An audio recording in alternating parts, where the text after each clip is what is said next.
1 मार्च को जीव विज्ञान का पेपर देने वाले बच्चे आज की इस वीडियो को पूरा का पूरा देखेंगे, क्योंकि आज हम इस वीडियो में 2025 का 348 एफटी कोड का पूरा सलूशन कराने वाला हूं जीव विज्ञान का, क्योंकि आपका पेपर जो है वो 1 मार्च को लगा हुआ है। पूरा का पूरा सलूशन कराऊंगा। वीडियो को आप पूरा अंत तक देखना। देखो आप इस प्रकार देख सकते हैं, यहाँ पर सारा का सारा यहाँ पर उत्तर यहाँ पे लिखेंगे, सारा बस आप देखते जाएंगे। पूरा ये सारे क्वेश्चन जो आपके इंपॉर्टेंट, देखो यहाँ पर मैंने यहाँ पर सारे प्रश्नों के उत्तर भी लिखे हुए यहाँ पर। तो वीडियो को अंत तक देखें, तभी आपको पूरी चीजें समझ में आएंगी। तो देखो आप 2025 में पेपर देने वाले हैं और आपका जीव विज्ञान का पेपर जो है वो 1 मार्च को लगा हुआ है। और ये जो पेपर है एक इम्पॉर्टेंट, क्योंकि इसमें सारे जो प्रश्न है वो एकदम महत्वपूर्ण इंपॉर्टेंट है। Most of the important question यहाँ पर जोड़े गए। ठीक है, तो वीडियो को पूरा अंत तक देखना, पूरा से पूरा देखना, और साथ में साथ आप इन क्वेश्चन को अपने साथ नोट भी करते हुए चलेंगे, जिससे आप अपने 1 मार्च को जीव विज्ञान के पेपर में एकदम 70 में से 65 प्लस का स्कोर कर पाए। ठीक है, अब देखो यहाँ सबसे पहले आपको अनुक्रमांक दिया जाएगा और नाम दिया जाएगा। ये आप अपने एडमिट कार्ड से देखकर पूरा भर लेंगे। ठीक है, यहाँ पर देखो इसका एक कोड है, एफटी कोड है, जीव विज्ञान 2025 का एकदम वायरल और इम्पोर्टेंट प्रश्न होने वाला है। यहाँ पर आपको समय जो होगा वो 3 घंटे 15 मिनट दिया जाएगा। ठीक है, और आपका जो पूर्णांक होगा वो एकदम 70 नंबर का होगा। यहाँ पर नोट देखते हैं, पूरा वीडियो देखना, तभी आपको चीजें पूरी समझ में आएंगी और आप इसी पेपर को ही हल करके सॉल्व करके आप अपना अच्छा से अच्छा स्कोर कर पाओगे। देखो प्रारंभ के जो 15 मिनट होंगे परीक्षार्थियों को प्रश्न पत्र पढ़ने के लिए दिए जाएंगे। आप याद रखेंगे, सबसे पहले आप पूरे पेपर को अच्छे से पढ़ेंगे। ये नहीं कि बस आप सॉल्व करने लगेंगे, पेपर को पढ़े ही नहीं, पहले आप पूरे पेपर को अच्छे से पढ़ लेंगे शुरुआत के 15 मिनट में। ठीक है, उसके बाद देखो अब यहाँ पर निर्देश आपको दिए गए, निर्देश पढ़ेंगे क्या क्या है। इसमें पहला निर्देश है सभी प्रश्न आपको हल करना अनिवार्य है। उसके बाद आवश्यकता अनुसार अपने उत्तरों की पुष्टि नामांकित रेखा चित्रों द्वारा कीजिए। इसमें आपसे चित्र पूछ रहा है तो आप उसके चित्र अवश्य बनाएंगे, नहीं तो आपके नंबर कट जाएंगे। ठीक है, उसके बाद तीसरा पॉइंट क्या है, प्रत्येक प्रश्न के निर्धारित अंक उनके सम्मुख अंत होंगे। ठीक है, सब एक प्रश्न के कुछ न कुछ निर्धारित अंक आपको दिए जाएंगे। सबसे पहले आपको यहाँ पर बहुविकल्पी प्रश्न दिए जाएंगे, एक नंबर के होंगे यहाँ पर। ठीक है, एक नंबर के यहाँ पर बहुविकल्पी प्रश्न होंगे। सही विकल्प चुनकर अपनी उत्तर पुस्तिका में लिखिए। अब आपको यहाँ से उत्तर को चुनना है और अपनी कॉपी में लिखना है। देखो प्रश्न क्या पूछा गया है, अनिषेक जनन होता है। अनिषेक जनन होता है किसमें, मधुमक्खियों में, टर्की में, या फिर दोनों, एक पहला व दूसरा में, या इनमें से कोई नहीं। इसका क्या हो जाएगा, दोनों में। ठीक है, दोनों में होता है, यानी मधुमक्खियों में भी होता है और ट्रिकी में भी होता है, दोनों में होता है इसका। देखो दूसरा क्या है, खा वाला प्रश्न है आपका, मानव में ए बी ओ रुधिर वर्गों के कितने जीनोटाइप संभव हैं। तो कितने इसमें जीनोटाइप संभव होते हैं, 2, 4, 6 या फिर 8। इसके कितने हो जाएंगे, 8 इसके जीनोटाइप बिल्कुल संभव होते हैं। ठीक है, आप प्रश्न को उतारते हुए चले, साथ में साथ आप बढ़िया से बढ़िया स्कोर कर पाएंगे। वीडियो को पूरा बस अंत तक देखना है। बीटी जीव विश्व किस जीवाणु द्वारा उत्पादित होता है। तो इसके द्वारा वेसिलस वुल्गैरिस द्वारा, वेसिलस थोरिनजिएसिस द्वारा, या फिर वेसिलस सबटाइलिस द्वारा, या फिर वेसिलस मेगाथीरियम द्वारा। तो इसके क्या किसके द्वारा होता है, इसमें होता है बेसिलस थोरिनजिएंसिस के द्वारा यहाँ पर उत्पन्न होता है। ठीक है, आगे देखते हैं, आगे बढ़ते हैं। आपका घा आएगा, घा नंबर यहाँ पर क्या, ऐसी परस्परिक क्रिया जिसमें एक जाति को लाभ होता है और दूसरे को ना लाभ होता है, ना ही उसे हानि होता है, तो उसे हम क्या कहते हैं, उसे कहते हैं अंतर सजाति, परजीविका, या फिर सहभोजता, या फिर क्या कहते हैं, या फिर परकृता, या फिर स्पर्धा। इसमें क्या हो जाएगा, इसका बी ऑप्शन बिल्कुल दूसरा वाला सही हो जाएगा, सहभोजता इसको हम कहते हैं। अब देखो यहाँ पर निश्चित लघु उत्तरीय प्रश्न आपको दिए जाएंगे, 2-2 नंबर के होंगे। यहाँ पर लीडिंग कोशिका द्वारा संश्लेषित व स्रावित श्रवण हार्मोन्स का नाम लिखिए। तो क्या होता है, टेस्टोस्टेरोन होता है यहाँ पर। दूसरा देखते हैं, उस फ्रांसीसी प्रतिक्रिया वैज्ञानिक का नाम लिखिए जिन्होंने कहा था कि जीव रूपों का विकास अंगों के उपयोग व अनुप्रयोग के कारण होता है। तो उसका नाम क्या है, जीन बेस्टिस लेमार्क द्वारा ये बात कही गई थी। आप नोट करते हुए चलेंगे, बिल्कुल एकदम इंपॉर्टेंट क्वेश्चन है सारे बेटा। ठीक है, बिल्कुल नोट करते हुए चलें। 2 बीजों के नाम लिखिए जिनमें बीज बीज के परिपक्व होने से पूर्व भ्रूण कोष विकासशील भ्रूण द्वारा उपभोग कर लिया जाता है। तो इसका क्या हो जाएगा, मटर और मूंगफली इसका आंसर हो जाएगा। आप नोट कर सकते हैं। प्राकृतिक वर्ण व सिद्धांत किसने प्रतिपादित किया था, किसने किया था, चार्ल्स चार्ल्स डार्विन ने, चार्ल्स डार्विन ने ये किया था। भारत सरकार द्वारा पर्यावरण संरक्षक अधिनियम कब पारित किया गया था, कब किया गया था, 1986 में इसको पारित किया गया था। ठीक है, अब यहाँ देखो आपके क्या हो जाएंगे, अति लघु उत्तरी प्रश्न यहाँ से आपके शुरू होंगे। तो पहला 3 नंबर यहाँ पर क्या है, तीसरे का क्या है, का है। ठीक है, तीसरे का का। सह प्रभाविता को उपयुक्त उदाहरण से समझाइए। तो इसको यहाँ पर समझाना है। देखो यहाँ पर क्या लिखा है उत्तर में, सह प्रभाविता वह स्थिति है जिसमें किसी जीव में दोनों अलील एक साथ अपना प्रभाव व्यक्त करते हैं। इसका उदाहरण ए बी रक्त समूह है, जहां जहां जहां ए जहां फर्स्ट बी अलील दोनों ही समान रूप से व्यक्त होते हैं और व्यक्ति का समूह ए बी होता है। ठीक है, अब इसको हम खा को सॉल्व करेंगे। प्राथमिक तथा द्वितीयक वाहित मल उपचार के बीच मुख्य अंतर क्या है। तो दोनों के बीच में आपको अंतर लिखना है।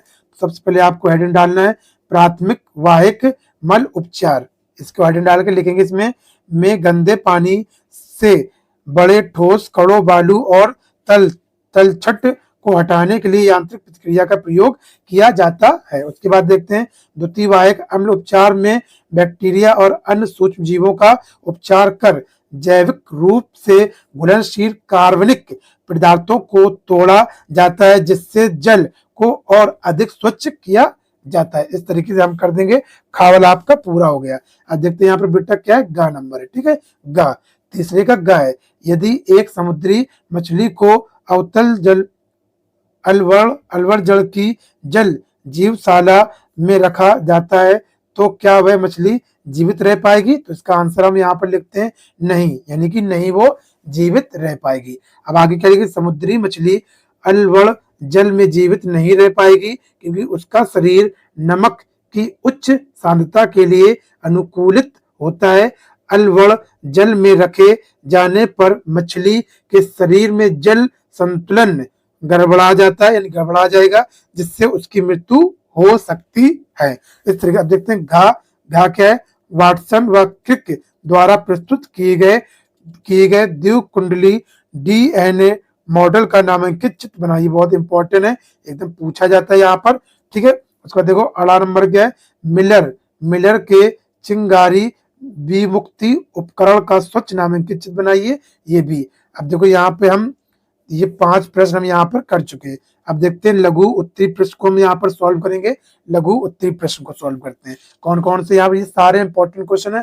आप इसको तैयार करते चलेंगे और नोट भी करते हुए चलेंगे, देखते हुए बिल्कुल, क्योंकि यही आपके 1 मार्च के पेपर में जरूर यहाँ से क्वेश्चन आएंगे ही आएंगे। जब आप पेपर दे के आएंगे तो आप इसी वीडियो के कमेंट के नीचे बताएंगे, जी सर जी जो आपने मुझे बताया था वही क्वेश्चन इसमें है। अब देखो 3 तक हम सोल्व कर चुके, अब 4 आ जाएगा। कितना नंबर जो है वो क्वेश्चन नंबर 4 क्या है, का है यहाँ पर का। त्रिसंलयन क्या है, यह कहाँ और कैसे संपन्न होता है। त्रिसंलयन में सम्मिलित क्या है, न्यूक्लिक आई केंद्रों का नाम लिखिए। तो आपको इसको लिखना है। उसके बाद देखो यहाँ पर खा पूछा गया है। खाप से क्या, निम्नलिखित में अंतर कीजिए तथा प्रत्येक का एक एक उदाहरण दीजिए। तो आपको इन दोनों में अंतर करना है। यहाँ पे 2 अंतर दिए गए, पहला दूसरा। पहला क्या है, सहज एवं उपाजित्र प्रतिरक्षा में आपको अंतर करना और इनका एक एक उदाहरण आपको लिखना है। उसके बाद क्या है, सक्रिय एवं निष्क्रिय परिरक्षा में आपको दोनों में अंतर करना है और इसके एक एक आपको उदाहरण भी करना है। अब देखते हैं गा क्या है। गा नंबर यहाँ पर है, एक शिशु का रुधिर वर्ग ओ है यदि पिता व माता के रुधिर वर्ग क्रमशः ए व बी है तो जनकों के जीनोटाइप्स और उनके अन्य संतति में जीनोटाइप पता कीजिए।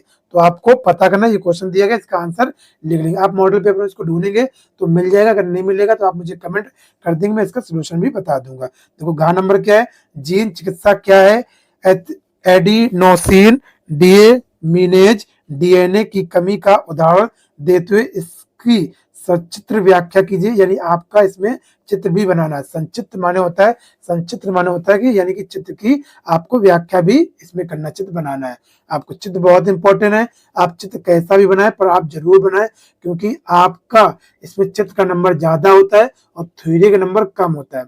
अगर आप चित्र बना देंगे तो आपको आधे से ज्यादा नंबर चित्र बनाने पर मिल जाता है। तो आप चित्र जरूर बना के आएंगे पेपर में, छोड़ना बिल्कुल नहीं, याद रखेंगे। ठीक है, अब देखो यहाँ पर 4 तक हो गया था, अब हम 5 का क्या देखेंगे, का देखेंगे। ठीक है, 5 का क्या है, शुक्राणु जनन क्या है, शुक्राणु जनन की प्रतिक्रिया का संक्षेप में वर्णन कीजिए। ठीक है, बहुत इंपॉर्टेंट है एकदम, IMP क्वेश्चन है ये पूछा जाता है कई सेट में, ये दिखा है पीछे PYQ, अगर आप पेपर उठा के देखेंगे उस पेपरों में ये PYQ में जुड़ा हुआ है।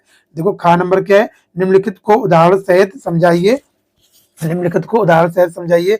क्या सह प्रभाविकता या फिर अपूर्ण प्रभाविता, इसको दोनों को समझाना है आपको, दोनों को अलग अलग हेडिंग डाल के आप लिखेंगे। अब देखो गा नंबर क्या है, जेल इलेक्ट्रोफोरेसिस, जेल विद्युत का संचालन से आप क्या समझते हैं, एकदम इंपॉर्टेंट है, ये सारे आपके लॉन्ग क्वेश्चन है। ठीक है, इसको आपको करना, ये 6 नंबर के पूछे जाएंगे।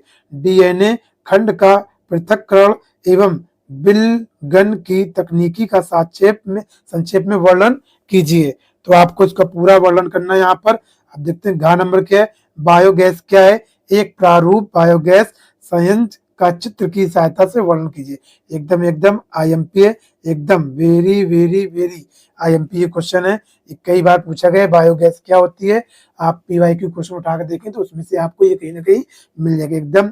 इसका चित्र भी आपको कहीं बनाना है, ये आप याद रखेंगे। चित्र वाले क्वेश्चन बहुत ही इंपॉर्टेंट होते हैं और जरूर आपके पेपर में आते हैं। अब देखते हैं 6 नंबर क्या है, 6 का यहाँ पर हम का सॉल्व करेंगे। मलेरिया की रोगजनकता, लक्षण एवं बचाव के उपाय लिखिए। तो मलेरिया की जो रोग है वो कैसे फैलता है, इसके लक्षण क्या होते हैं और इसके मलेरिया से हम कैसे बच सकते हैं, यानी इसका निवारण भी हम लिखना पड़ेगा। तो आपको ये भी पूरा बना के लिख सकते हैं, कोई दिक्कत नहीं, क्योंकि मलेरिया एक ऐसी बीमारी है जो कॉमन होती है, सब लोग इसके बारे में जानते होंगे, तो आप इसका पूरा लिख सकते हैं, बहुत आसान होता है। देखते हैं इसका 6 का खा देखते हैं, निम्नलिखित पर संक्षिप्त टिप्पणी लिखिए।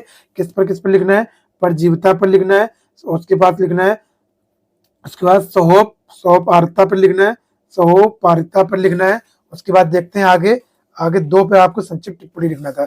अब यहाँ पर आगे क्या, गा क्या, सूक्ष्म जीवों का प्रयोग रसायन उर्वरकों तथा पीड़ननाशियों के प्रयोग को कम करने के लिए भी किया जा सकता है, इस कथन की पुष्टि कीजिए।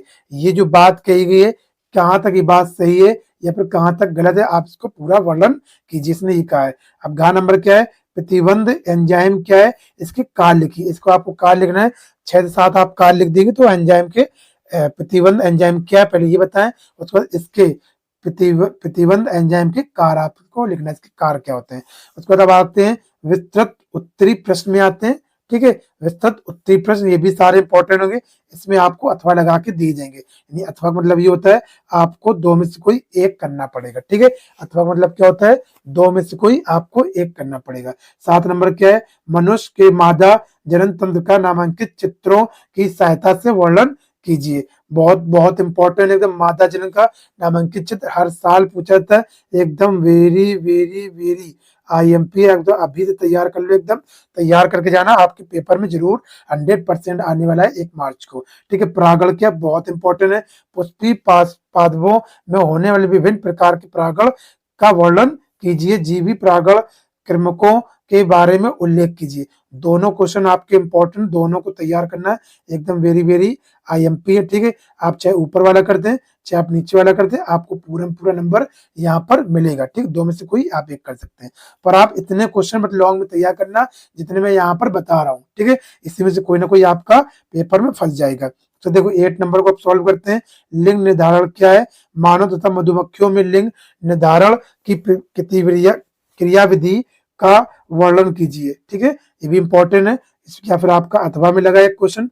अथवा में क्या है, वंशागति को परिभाषित कीजिए, मेंडल के स्वतंत्र अपव्यूहन के नियम का वर्णन कीजिए। आप चाहे ऊपर वाला कर दे चाहे आप नीचे वाला कर दे, आपको पूरा का पूरा नंबर मिलेगा। सबसे बढ़िया बात तो ये होती है कि देखो आपको यहाँ पर अथवा में दे रहा है, 2 में से कोई एक करना है। अब 9 नंबर देखते हैं। 9 नंबर क्या है, परिस्थितिक पिरियोमिड सूची स्तंभ क्या है? संख्या तथा जैव भार के सूची स्तंभों का उदाहरण सहित वर्णन कीजिए। या फिर आपसे अथवा करके पूछा कहेगा, पूछ सकता है, नीचे पूछेगा। यहाँ पर नीचे है जैव विविधता से आप क्या समझते हैं? जैव विविधता की छतरी के क्या कारण है? जैव विविधता का संरक्षण की दो विधियों को समझाइए। आप चाहे ये वाला क्वेश्चन कर दें, चाहे आप ये वाला क्वेश्चन कर दें, आपको पूरे में पूरा नंबर मिलेगा। अब देखो, आपको विस्तृत वाले क्वेश्चन मात्र आपको इतने ही तैयार करना है। यहाँ पर 6 क्वेश्चन मैंने यहाँ पर बताए। आप इतना अगर तैयार करके जाते हैं तो मैं ये गारंटी ले सकता हूँ आपके 70 नंबर में से 65 प्लस नंबर कहीं नहीं गए। ठीक है, बिल्कुल पक्का है, 65 नंबर आपको आना ही आना, ये मेरी गारंटी है।